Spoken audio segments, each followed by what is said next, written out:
Hi everyone, welcome back to my channel. Today I'll be going over how to use the 4 different Cricut mats with your Cricut Maker.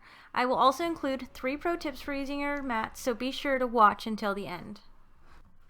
Why is it important to use the right mat? If you want to get your materials off your mat without destroying them, ripping them, or ruining them, then you'll want to make sure you use the right mat. The different mats have different levels of stickiness and thickness that determines how strong the grip is to the materials. Let's get started. The first mat is this blue mat, which is also known as the light grip mat. The blue mat, light grip mat, is used for lighter weight and thinner materials. That's copy paper, also known as printer paper, construction paper, thin cardstock, and regular vinyl.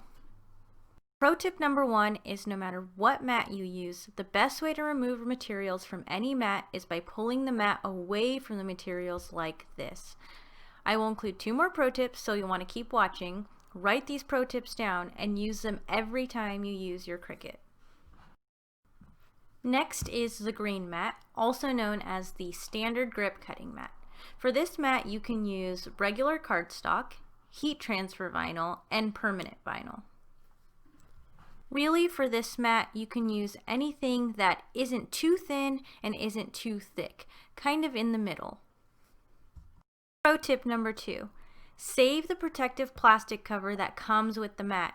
Every time you are done using the mat, you'll want to put the transparent protective cover back on your mat to protect it from dust and other stuff that could potentially ruin or change the level of stickiness of your mat. Now we have the purple mat, also known as the strong grip mat. With this mat, you'll want to use thick cardstock, glitter cardstock, basswood, chipboard, poster board, and leather. Now, when you're using basswood and chipboard, poster board, and leather, you'll want to tape the sides down with masking tape or painter's tape. This will keep your materials in place no matter what while you're cutting your projects.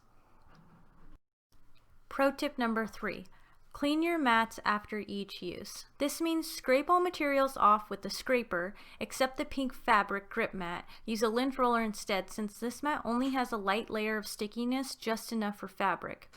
You can use a lint roller for small pieces or any paper particles that get left behind on any of the mats. And again, put that plastic cover back on when you're done.